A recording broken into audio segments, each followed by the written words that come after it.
Vamos a tener diferentes túnicas que recubren este trayecto, este tipo de tejido. ¿Listo? Y la topografía de todo este tubo digestivo tiene que ver con... De boca vamos a pasar a faringe, vamos a pasar esófago. De esófago vamos a ingresar a estómago, intestino delgado en sus porciones. Vamos a pasar hacia el intestino grueso y recto y ano. ¿Qué más? Veamos qué cosa tenemos en la boca. ¿Listo? A ver. Acá vas a tener dientes. Vas a tener dientes. ¿Cuántos dientes en el niño? Más. ¿Cuánto? Ay, no sale. ¿A qué edad empieza la primera dentición? A los 6 meses. 6 meses.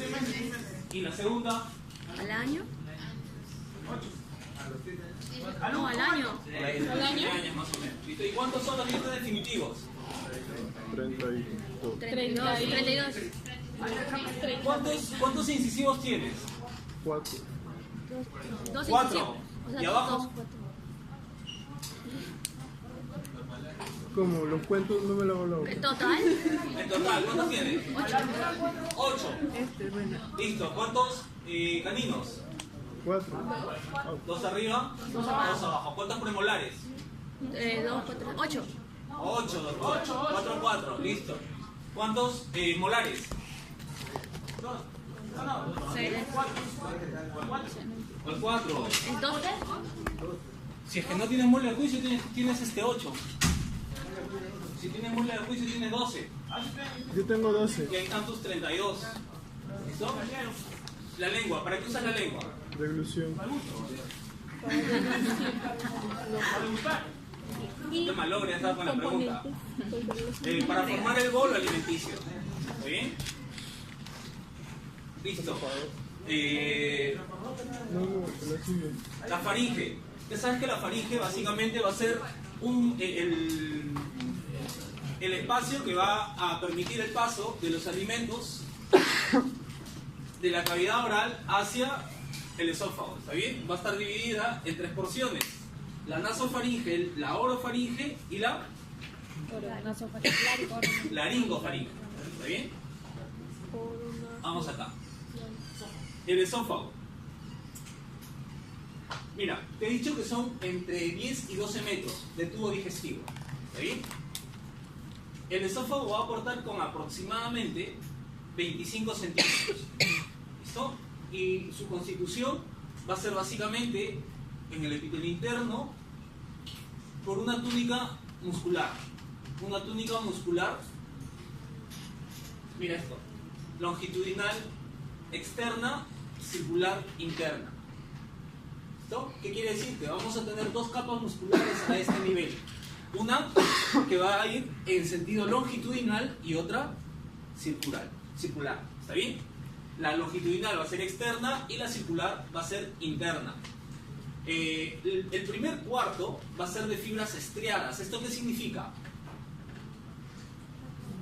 Que tienen relativamente respuesta a tu voluntad. ¿Está bien? Es un músculo estriado.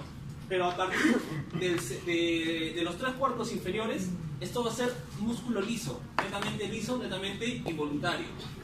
Sobre esta túnica vas a tener una túnica submucosa y una túnica mucosa.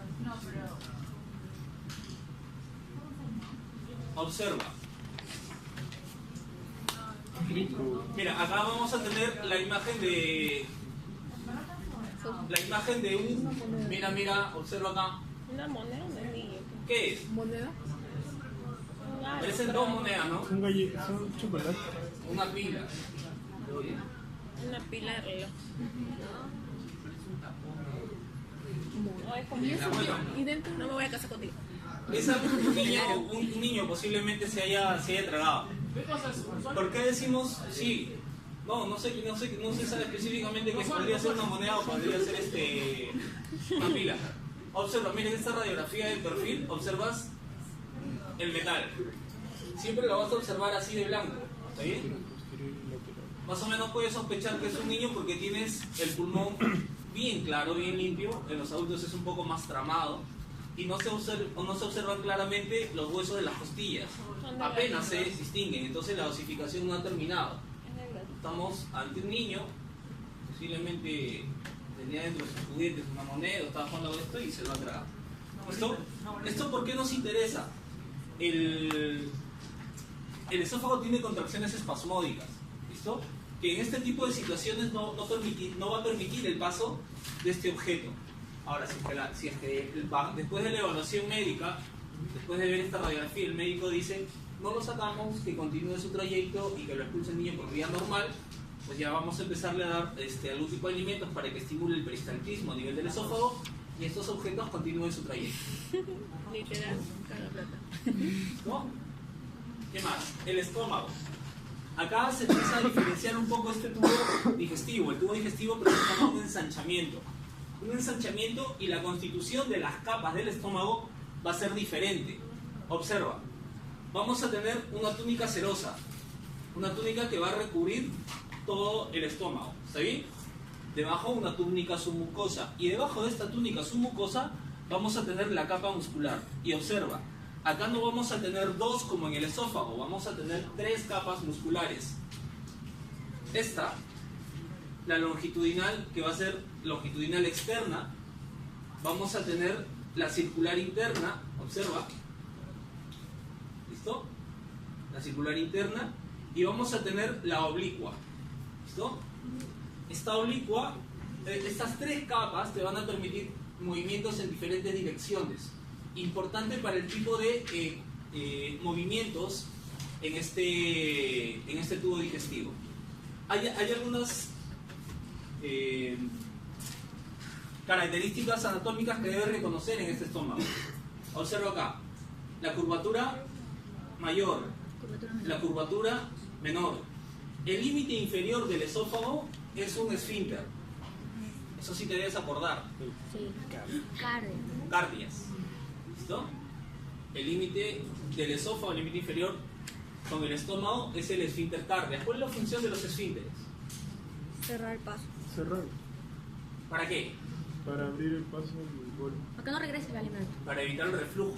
¿Está bien? Y va a estar delimitado el estómago. Si este es el esfínter del cardias, es la parte inicial del estómago, la parte final va a estar delimitada por otro esfínter, el esfínter pilórico. ¿Está bien? Y vamos a tener acá tres partes muy características. Esta parte superior va a ser conocida como fondo, la parte media, la más grande, como cuerpo, y la última parte como el antro, o antro pilórico por su cercanía hacia el esfínter pilórico. Ojo, ¿por qué es importante esta topografía del estómago? Porque dependiendo de estas regiones, de si es fondo, de si es cuerpo, de si es antro, las características de la mucosa gástrica van a ser diferentes. No muy distintas, pero va a tener más abundancia de unas células que de otras, y esto va a repercutir en el tipo de secreción que tenemos en el estómago. ¿Listo? ¿Qué más? El intestino delgado. El intestino delgado lo vamos a tener en tres porciones. El duodeno, que es la parte donde básicamente va a terminar toda la digestión, toda la degradación de alimentos hacia la forma monomérica de los nutrientes, y después vamos a continuar con yeyuno ilio, que principalmente van a ser regiones de absorción. La distancia, la longitud de esta parte del tubo digestivo es entre 6 y 8 metros, de los 10 o 12 en total. ¿Está bien? Es una longitud que tú no lo vas a poder observar en un ser vivo.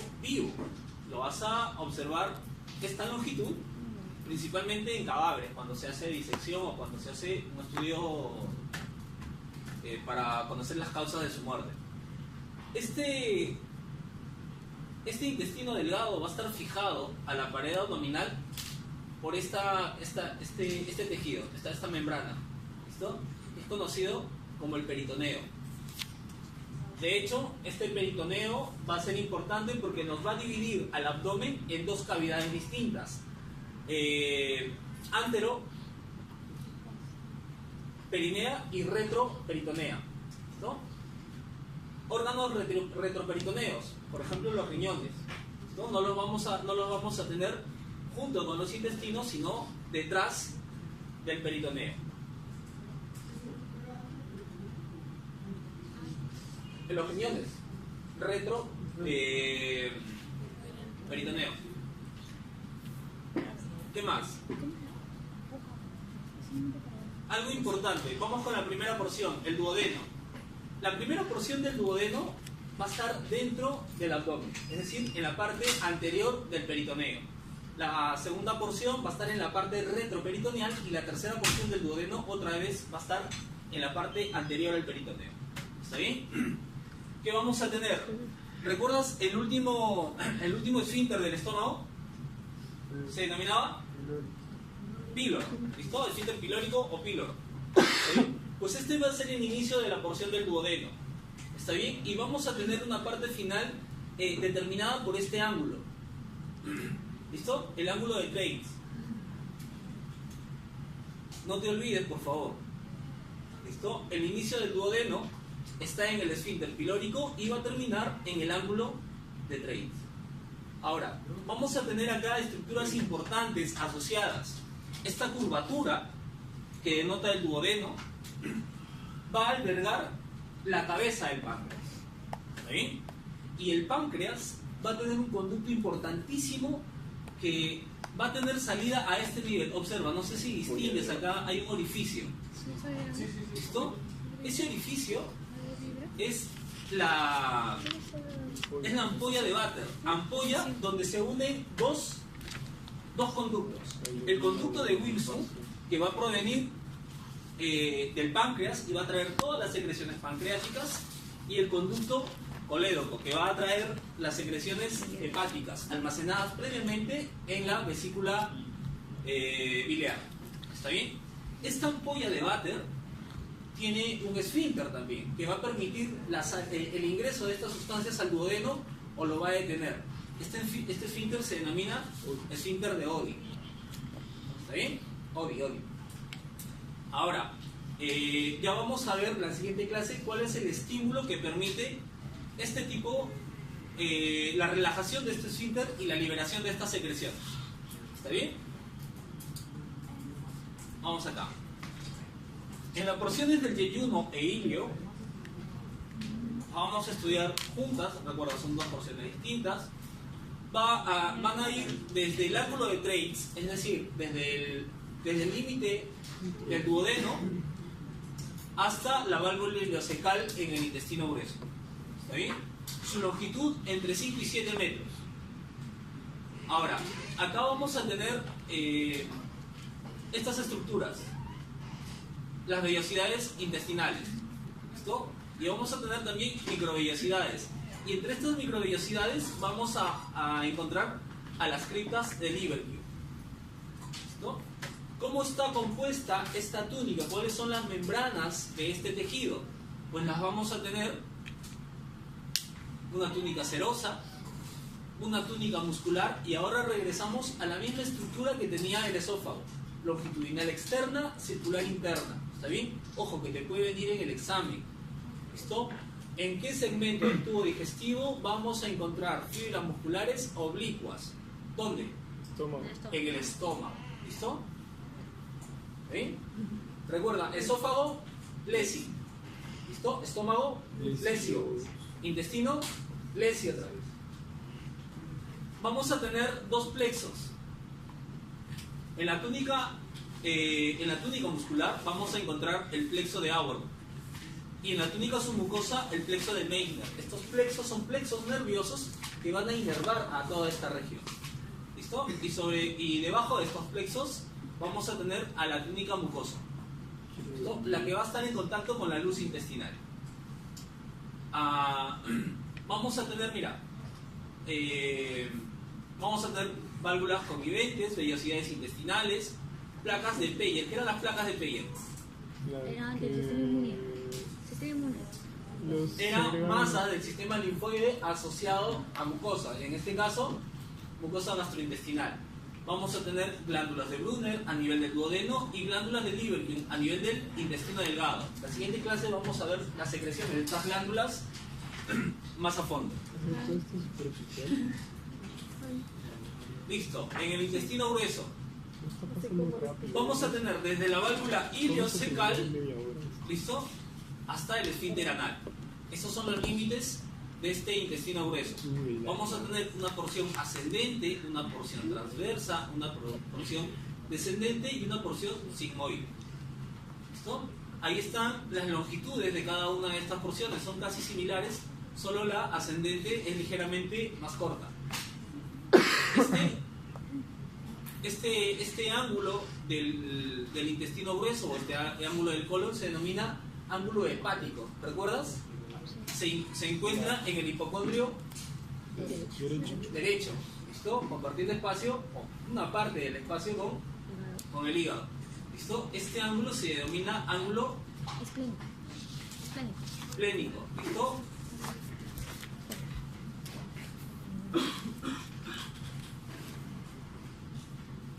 Ya está. Vamos con las glándulas anexas. Hasta ahora hemos visto todo lo que es el tubo digestivo. Cosas importantes que debes saber. Las longitudes relativamente importantes. ¿Está bien? La constitución. Una capa serosa, una capa muscular y una capa mucosa en todos. ¿Dónde está la variación? A nivel del estómago, ¿cuántas capas mucosas? ¿Cómo está constituida esta capa mucosa? Por 3 tipos de fibra. ¿Listo? Longitudinal, circular y oblicua. ¿Qué más? Ahora veamos esta glándula. Tú eres de nutrición, así que sabrás la importancia que tiene el hígado en el metabolismo. Casi todas las vías metabólicas se dan en el hígado. ¿Está bien? Ahora, no solamente eso, el metabolismo de los medicamentos, de los fármacos, también se da en el hígado. La formación, el almacenamiento del glucógeno también se da en el hígado. Entonces es un órgano importantísimo. ¿Cuál es la unidad funcional de este hígado? Hepatocito. El hepatocito. ¿Listo? Ahora, vamos a tener como producto de este hepatocito una secreción biliar que va a ser almacenada en esta vesícula. Obsérvalo, está en la parte posterior del hígado, es la vesícula biliar. ¿Está bien? Otra glándula importante, otra glándula anexa, es esta de acá, el páncreas. ¿Sí? Y vamos a tener dos porciones del páncreas. Vamos a tener una porción endocrina, que va a ser, ¿qué secreta la porción endocrina del páncreas? Endocrina. Las enzimas. ¿Enzimas? No, eran las hormonas. Las hormonas, ¿cuáles? Insulina y glucagón. ¿Listo? Una hormona más. Hay uno que es que también tiene que ver con el hambre. ¿La grelina? No. ¿Por qué pesado? ¿La lectina? ¿Cómo se dice? Soma. ¿Somatina? ¿Serotonina? Ahí viene. Somatostatina. Somatostatina. Casi. Ya está. Y vamos a tener una porción exocrina. ¿Listo? La porción exocrina es la que va a secretar enzimas digestivas. Y enzimas digestivas casi para todo. Un jugo pancreático, ¿listo? Como dice el doctor Renato, ¿listo? Va a contener enzimas para proteínas, enzimas para carbohidratos, enzimas para lípidos. ¿Listo? Y se van a activar con secreciones propias de este páncreas. Estas hormonas que teníamos en la porción endocrina van a ser liberadas principalmente por las células betas de este páncreas. Células betas que van a estar agrupadas formando islotes. Y a estos islotes, como lo descubrió Langerhans, él le puso su nombre, islotes de Langerhans. ¿Está bien? Mientras que la secreción exocrina va a ser por parte de los acinos pancreáticos. Y es esta la que va a permitir finalizar la digestión a nivel del duodeno. ¿Cómo se llamaba el conducto del páncreas? Marco no. El conducto del páncreas. ¿Está bien?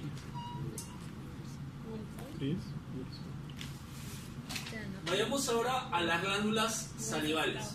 Vas a tener numerosas glándulas salivales. 3 de las más importantes van a ser la glándula parótida, la glándula submaxilar y la glándula sublingual.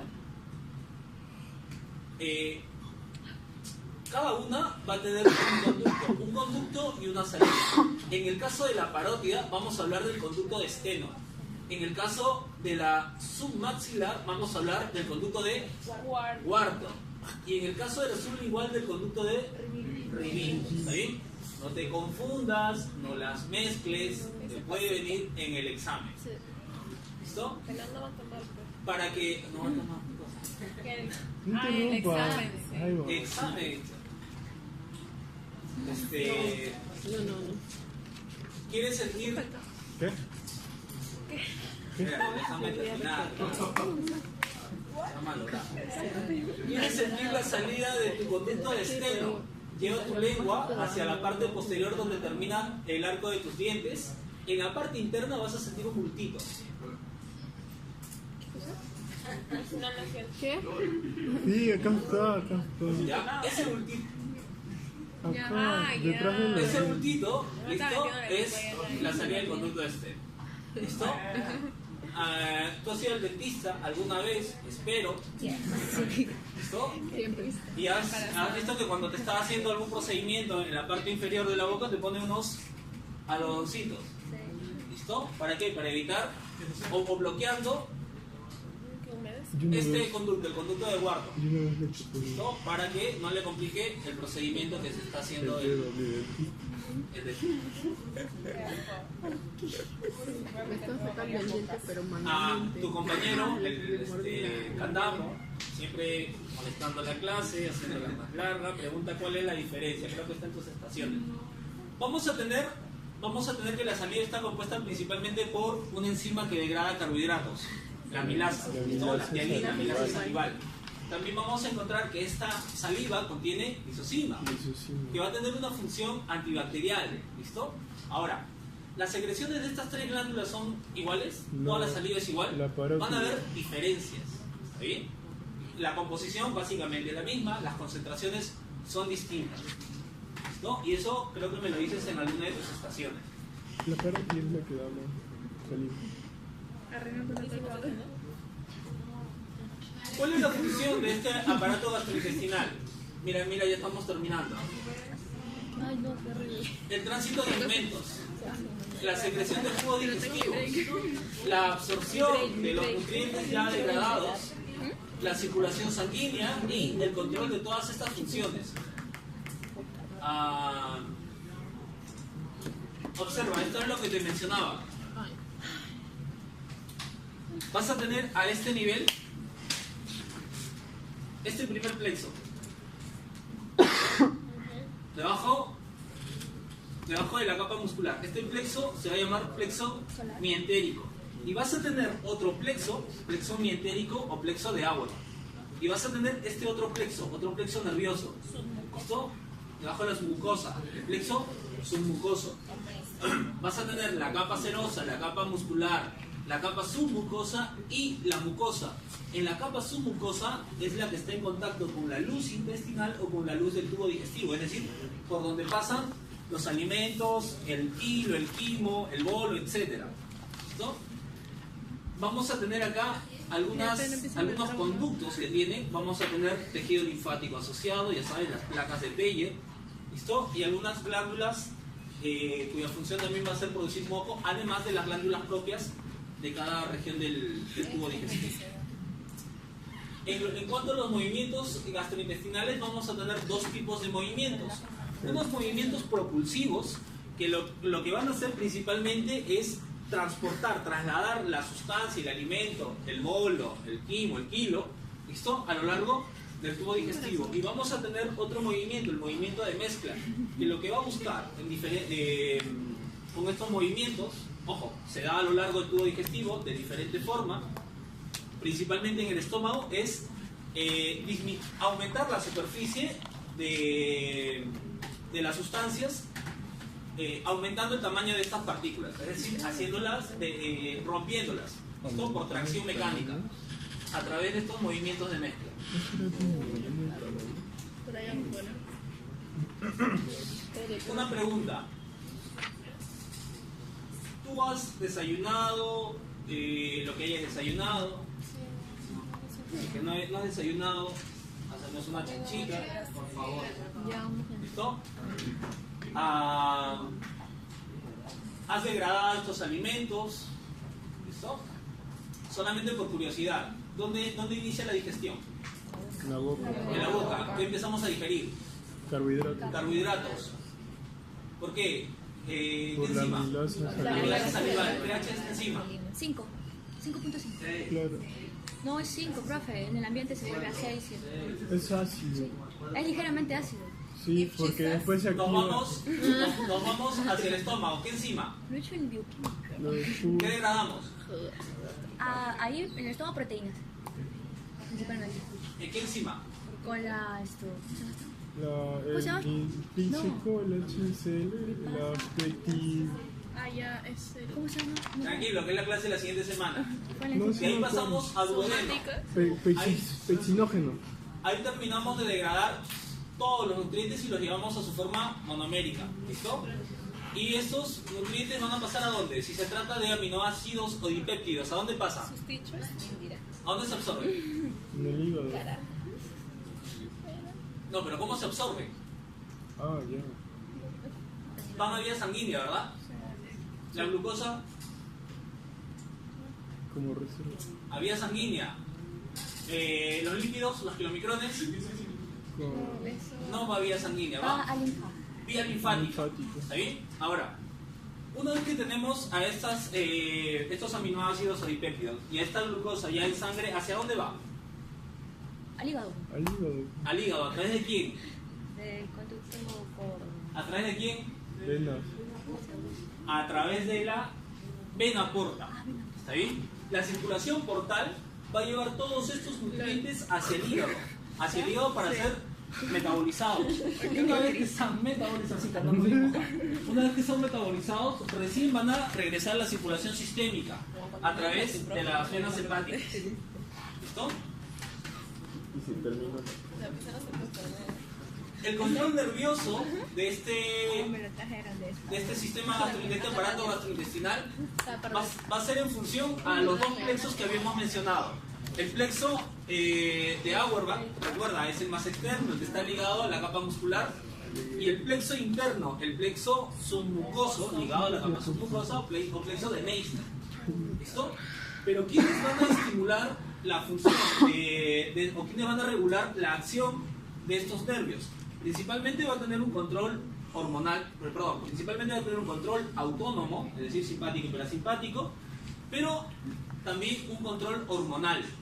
El control hormonal se va a deber a estas hormonas: gastrina, colecistoquinina, secretina, el péptido inhibidor gástrico o la motilina. Motilina que en el caso de su compañera Urmachea está totalmente alterado. Ya lo sabremos porque en la siguiente clase. La vamos No a te ver. lo pierdas.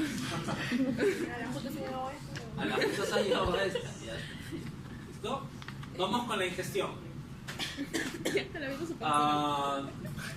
Dentro de la función intestinal vamos a tener a estas. La masticación.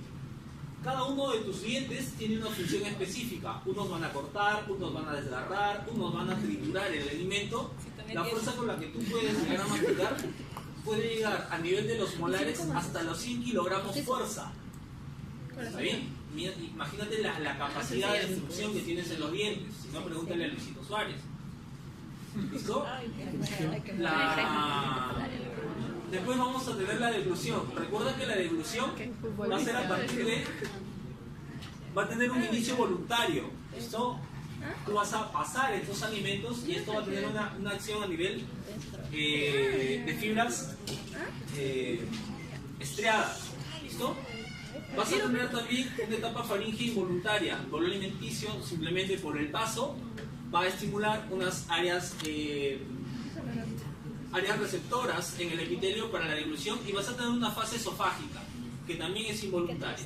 ¿Listo? Entre 5 y 8 centímetros. Ojo, mira el tiempo que demora esta deglución. ten en cuenta que la evolución no termina con el cierre de la glotis. Esto va a pasar también por el tiempo que pasa en el esófago. Vas a tener la digestión, que es la transformación de alimentos, llevarlos, degradarlos hasta su forma monomérica, hasta la forma básica. Vas a tener el vaciamiento gástrico, ¿no? Básicamente estimulado por estos movimientos de propulsión y de mezcla, principalmente a nivel del estómago. Vas a tener la absorción a nivel del intestino delgado, casi al 100%, y lo que resta a nivel del intestino grueso, principalmente agua. Por acá se van formando las heces y va a terminar esto con la defecación, ¿no? Importantísimo para todo este proceso, pues qué tipo de alimentos consumes, qué cantidad de agua tomas, qué cantidad de fibra ingieres, qué tipo de fibra es, soluble, insoluble. Pero eso ya es tema de otro curso que no sé si lo has llevado o ya llevarás. Puedes salir 5 minutos o quedar